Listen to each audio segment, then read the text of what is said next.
Good morning students. இன்றைக்கி நம்ம பார்க்க போகிற டாபிக் தாங்கல் கரைசல். நம்மளோட பிளட்டு கூட ஒரு தாங்கல் கரைசல் தான். தாங்கல் கரைசல்னால் என்ன? ஒரு கரைசல்.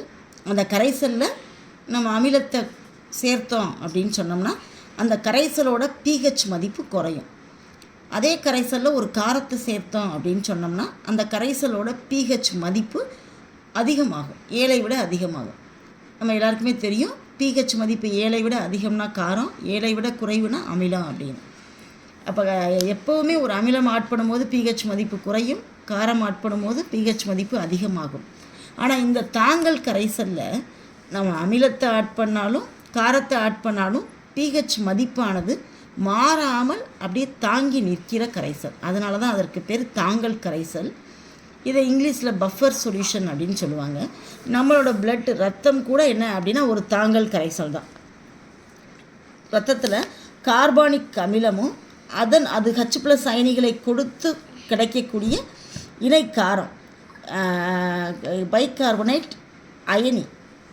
இந்த அயனிகளும் என்ன அப்படின்னா நம்மளோட ரத்தத்தில் இருக்கக்கூடிய தாங்கல் கரைசல்.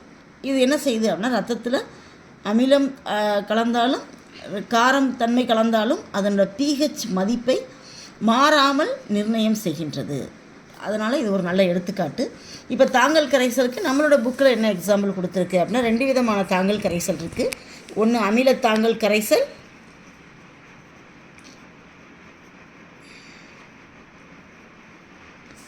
இன்னொன்று காரத்தாங்கல் கரைசல். காரத்தாங்கல் கரைசல், அமிலத்தாங்கல் கரைசல்னால் என்ன? ஒரு வலிமை குறைந்த அமிலம். வலிமை குறைந்த அமிலம்னு சொன்னால் நம்ம எல்லாருக்குமே தெரியும், அசிட்டிக் அமிலம் ப்ளஸ் அந்த அமிலத்தோட உப்பு சோடியம் அசிட்டேட் இது ரெண்டும் கலந்த கரைசல் அமிலத்தாங்கல் கரைசல். காரத்தாங்கல் கரைசல்னால் என்ன? வலிமை குறைந்த ஒரு காரம், அமோனியம் ஹைட்ராக்சைடு வலிமை குறைந்த காரம், அதனுடைய உப்பு அமோனியம் குளோரைடு, இது ரெண்டும் கலந்தது காரத்தாங்கல் கரைசல். இப்போ அந்த அமிலத்தாங்கல் கரைசல் எப்படி தாங்கல் செயல்முறையை செய்து, காரத்தாங்கல் கரைசல் எப்படி தாங்கல் செயல்முறையை செய்கின்றது அப்படின்னு பார்க்க போகிறோம்.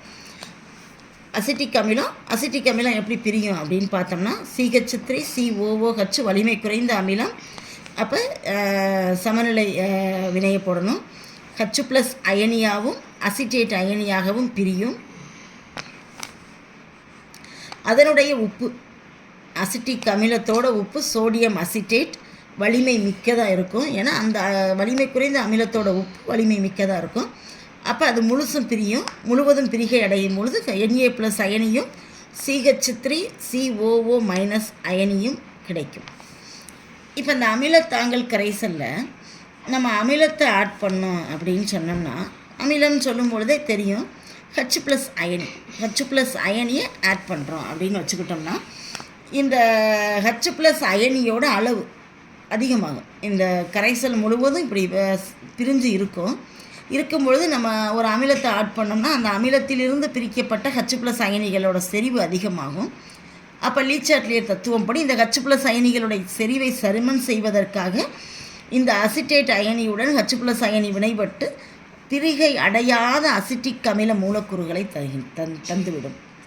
ஸோ H+ அயனிகள் கரைசலில் இருக்க வாய்ப்பு குறைவு.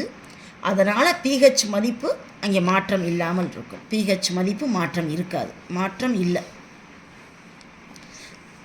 இப்போ OH- அயனிகளை சேர்த்தோம். ஃபார் எக்ஸாம்பிள் ஒரு காரத்தை சேர்த்தோம் அப்படின்னு வச்சுக்கிடுவோம்.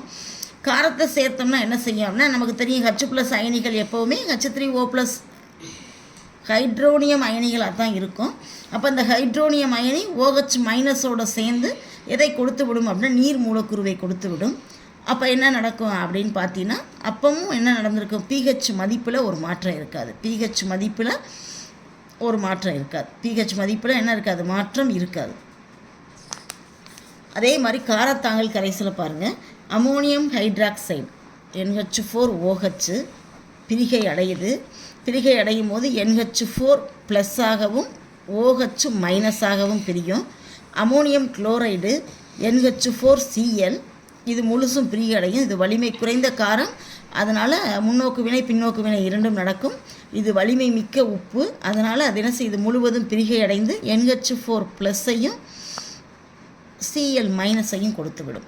இப்போ இந்த கரைசலில் நான் என்ன செய்கிறேன் அப்படின்னா H+ அயனிகளை சேர்க்குறேன். ஸோ அமிலத்தை கலக்கிறேன். அப்போ அமிலத்தை கலக்கும் போது H+ அயனிகள் என்ன செய்யும் அப்படின்னு பார்த்தீங்கன்னா OH- அயனியுடன் சேர்ந்து நீர் மூலக்கூறுவாக மாற்றிவிடும். இதுவே OH- நான் சேர்க்குறேன் அப்படின்னா OH- அமோனியாவுடன் வினைப்பட்டு அமோனியம் ஹைட்ராக்சைடை கொடுத்து விடும். அப்போ என்ன நடக்குது அப்படின்னு பார்த்தீங்கன்னா pHல எந்த ஒரு மாற்றமும் இருக்காது. அப்போ இந்த தாங்கல் கரைசல்கள் எல்லாமே pH எந்த கரைசலோடு சேர்ந்தாலும் pH மதிப்பை மாறாமல் தக்க வைக்கக்கூடிய கரைசலை தாங்கல் கரைசல் எனப்படும். தாங்கல் திறன்னா என்ன? ஒரு தாங்கல் கரைசல் அமிலத்தாங்கல் கரைசலாக இருக்கலாம், காரத்தாங்கல் கரைசலாக கூட இருக்கலாம்.